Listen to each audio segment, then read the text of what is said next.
Hello everyone! Welcome back to my channel. For this episode, I'm going to share how to cook steamed rice, a red rice. And I purchased this red rice online. It's called Farmer's Choice. It's a red rice and it's very nutritious compared to white rice because I'm avoiding white rice nowadays. Well, brown rice is also good, but I think the most nutritious compared sa tatlo, sa three, is the red rice. Total fat niya, 0. Saturated fat, 0. Trans fat, 0. And meron din siyang carbs, 0 sodium, sugar 0, dietary fiber 4%. So, makikita niyo yung nutrition fact dito. But anyway, kahit ano namang red rice yan, any brand of red rice is great.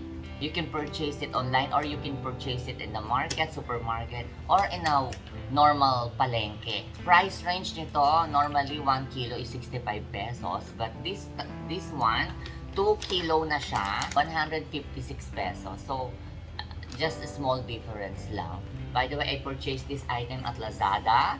Now, you can buy it also in the supermarket, as I said. Anyway, some of the benefits of red rice, aside from it's so much better than white rice, it can prevent heart disease, it can lower sugar glucose, contain vitamin B6 and can lower cholesterol, and many more. This is according to my research. Please Google na lang. You can Google all the benefits of red rice, by the way. So, we only need 2 cups.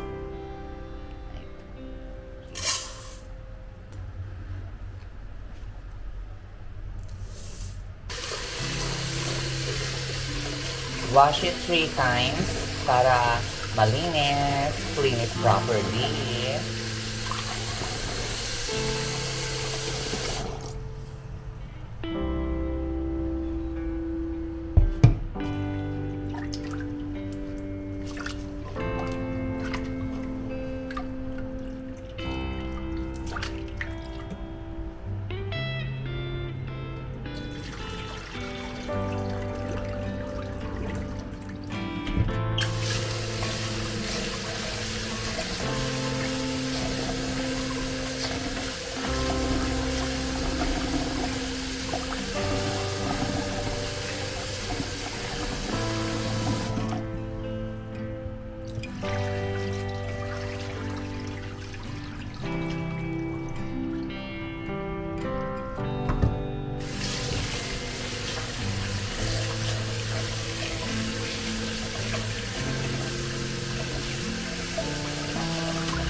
Okay, now add 3.5 for 2 cups of red rice. Using this, 3.5 of this ang water.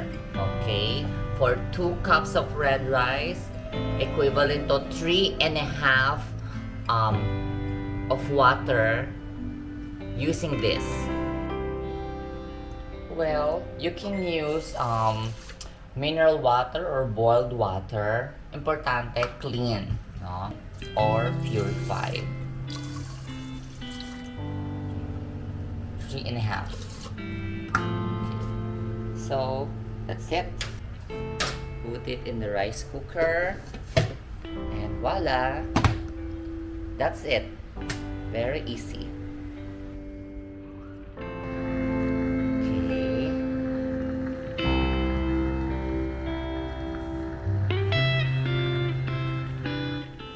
So yes, it's ready just after 15 minutes of cooking.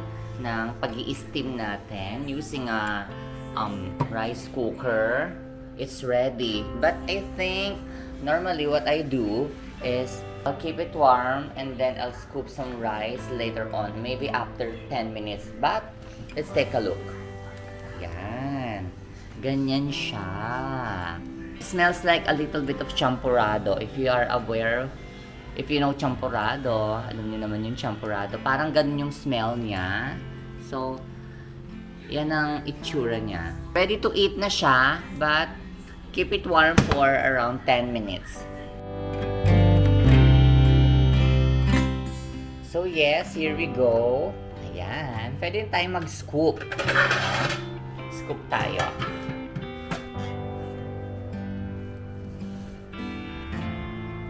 For example, yan siya. Diba? Smells really nice.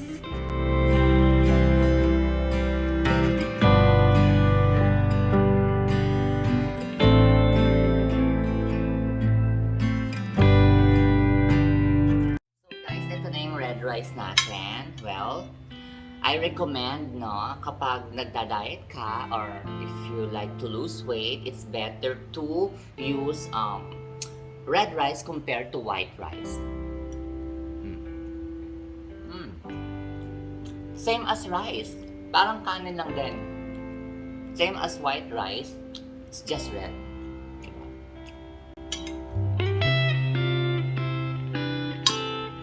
Anyway, thank you for watching. Don't forget to subscribe to my channel. And also, please click the notification bell. And also, don't forget to check out my playlist, including my wellness and health videos here in my channel.